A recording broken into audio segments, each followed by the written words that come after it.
नमस्कार बंधू आणि भगिनींनो, हे खलील माऊ जालन्यामधील जबरदस्त असे इलेक्ट्रिशियन आहेत आणि त्यांचं जवळच इथं बायपासला शेत आहे. फार मेहनती माणूस आहे. तर मामू, तुमचं नाव काय? शेख खलील अहमद. तुमचं शिक्षण किती झालेलं आहे? 5वी पास. 5वी पास. कुठल्या शाळेत? मारकंडा, पोलास गल्ली. पोलास गल्ली. बरं, माझं म्हणणं हे की जिल्हा परिषदच्या शाळा चांगल्या आहेत की ह्या आपल्या संस्थेअंतर्गत? जिल्हा परिषद. आणि तुम्ही समजा 5वी पास झाल्यानंतर व्यवसाय काय सुरू केला? शेती सुरू केली. शेतीमध्ये नेमकं काय केलं? शेतीमध्ये काम केलं. किसान काम केलं. पेरला गिरणा सगळं येतं मला. अजून काय सांगायचं, सगळं कळतं आपल्याला. खता गीता काय काय काय ते वावर लावतं ते सगळं जमतं मला. म्हणजे नांगरणी, पेरणी वगैरे सर्व येतं? सगळं येतं मला. नागर वगैरे सगळं बैलाचं नागर सगळं. आता तुम्ही शेती करता की आणखी काही उद्योग? मी इलेक्ट्रिक काम करतो. चिल्लर चालर फिटिंगचं बी काम करतो. सगळं करतो मी. देवाची कृपा आहे, अल्लाह का रहम आहे. आता मग तरी दिवसभरामध्ये 1000-1200 रुपये? 500-600 रुपये होतो. केव्हा 1000-1200 बी होते. आता झाला 300. आता 300 झालं. काय उधार बी राहतं ना दोघा. हां. उधार राहतं ते 300 धरावं लागतं. मग 1000चं करा का 500चं करा, 300 रुपये धरावं लागतं. ते असं आहे ते. बरं, तुमचा धर्माविषयी काय मत आहे? तुमचं धर्म वगैरे म्हणजे देव मानता की तुम्ही? अल्लाहला मानते आम्ही. एक ही देव अल्लाह, एक ही देव अल्लाह है और फिर नबी है हुजूर सल्लल्लाहु अलैहि वसल्लम. आता तुम्ही जे दिनी तालीम वगैरे म्हटल्या जातं तुमच्यामध्ये, तर मग ती दिनी तालीमला तुम्ही किती मानताय? मौलाना वगैरे, एक काजी वगैरे, हे खरोखर म्हणजे सत्य आहे की ते मानतो ना मी. उली मानतो. कसं आहे, कोण की दर बी राहतो. उली म्हणजे थोडा. अच्छा, थोडा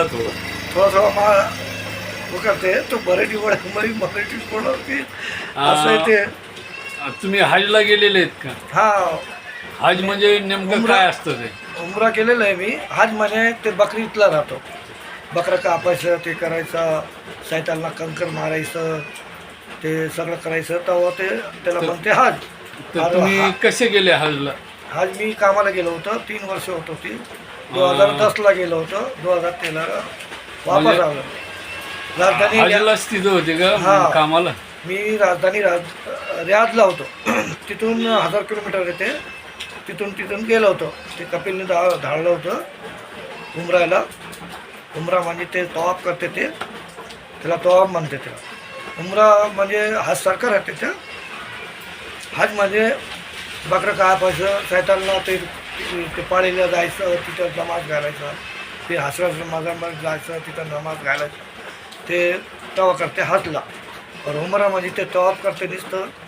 और ते काय मला येत नाही ते पाळीचं नाव. तिथं बी जावं लागतं. तिथं नमाज पडायचं, सुन्नत नफील काय बी येते ते करायचं. मला तर आठवण नाही त्याला काय नाव सांगतं काय नाही.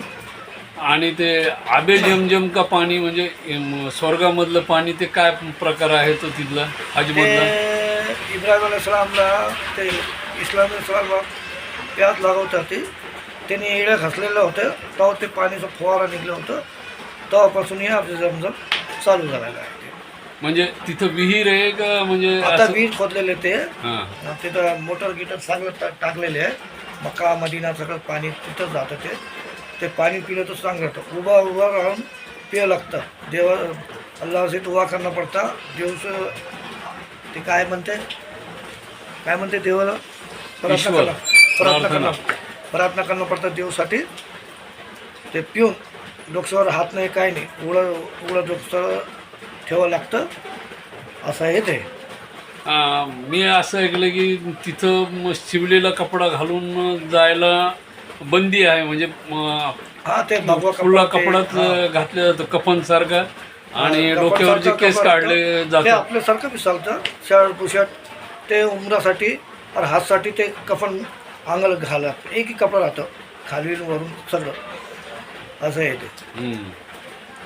आता मग तुम्ही सध्या काय व्यवसाय करताय? आता तर ते इलेक्ट्रिक चालू आहे माझं, ते काम चालू आहे जिल्ह्यात चाललं. मग शेती कोण बघतं? शेती अजून पडीत ठेवलेली आहे. आता करू आता पाणी उघडल्यानंतर. पाणी चालू आहे तर काय गवतलेच झालं त्याच्यामध्ये. हा. आणि पूर्ण शेती किती आहे तुम्हाला मग? मला काय 1 एकर 3 गुंठे येते, 2.5 गुंठे समजा. अच्छा. हा तर मग पूर्वीपासून तुम्ही जालन्याचेच का? खास जालन्याचेच आले, पर दादापासून जालन्याचे आले. पिला बंगला दादा हा ना, दादे हा सुभेदार पिला बंगला. असं आहे.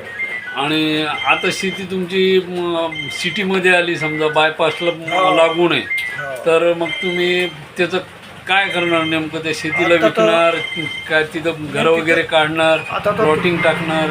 आता तो दुकान टाकलेलं आहे अजून. हा. बादमध्ये बघू आता, फ्लॅट बिलेट टाकू आता पैसे आल्यानंतर.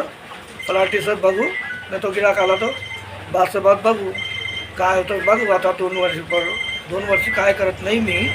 2 नंतर वर्ष झालं त्याच्यानंतर करायचं मला. आता 2 वर्ष काय करायचं नाही, कोणाचं नावावर नाही करायचं, काहीच नाही, काहीच करायचं नाही. अजून दुकान आहे आपले, अजून 2 दुकान टाकायचं. कोणी आला बाबा ते ॲडव्हान्स दिला 2-3 लाख रुपये, त्याला घेऊन टाकायचं ते भट्टीचं, तिथं दुकान काढायचं आपल्याला. हां सध्या काय आहे मग एक शेतात? दुकान खाली आहे, ते द्यायचं मला हॉटेलची. सध्या शेतामध्ये काय आहे? शेतामध्ये काहीच नाही, अजून पडीत आहे. आता हे पाऊस उघडलं तर तयार करू. आता गहू नका, ज्वारी का नका टाकू, चणा घेणं काय नाही. तर काय गव्हाला पाणी जवळपास 5-6 पाणी लागतं. मग तुमच्याकडे पाण्याची उपलब्धता आहे का? नदीला आहे पाणी. आता हे वर्षी चांगलं पाणी त्याला, नदीचं पाणी देऊ त्याला मोटर लावून. हा तर एकरी तरी समजा किती उत्पन्न निघतं तुमच्या शेतात? ते काय मेहनत चांगली केली तर 10 क्विंटल बी निघतं, कमी केली 5 क्विंटल बी निघतं ते. हा, म्हणजे आपल्या मेहनतीवर हा अवलंबून आहे. आणि मेहनतीवर त्यात आलं. त्यात समजा निसर्गाने साथ दिली तर हो. ती गोष्ट वेगळी. हा मग गेल्या वर्षी काय होतं शेतात? गेल्या वर्षी काहीच नाही होतं, पडीतच होतं ते. असं झालं होतं ते पडीत ठेवलं होतं.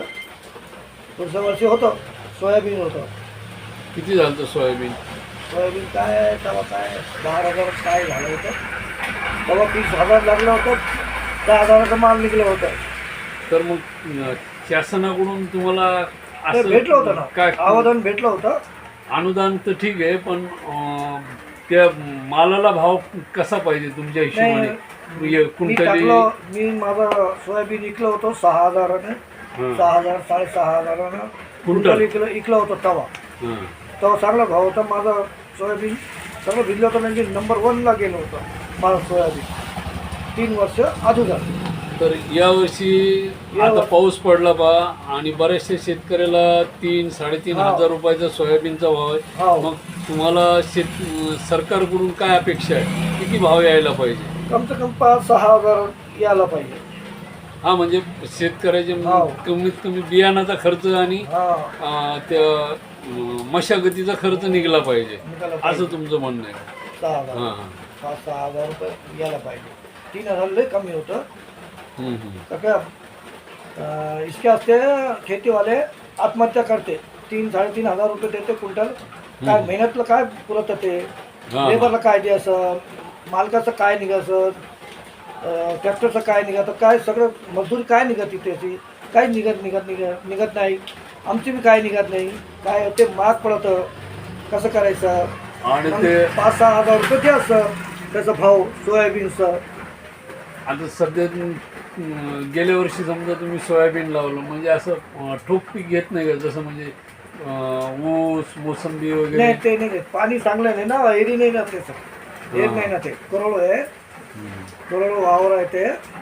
आता सध्याच्या घडीला सिटीमध्ये तुमचं शेत आलं, तर त्या सिटीच्या हिशोबाने काय भाव एकरी शेताला?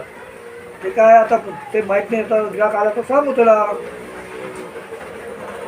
हां हां गिराक आला तर सांगू आता आपण काय भाव ते त्याला काय भाव घ्यायचं त्याला सांगू त्याला. आता तर विकायची इच्छा नाही माझी, विकायची इच्छा नाही. आता काय देवाचा आवाज यायला लागला.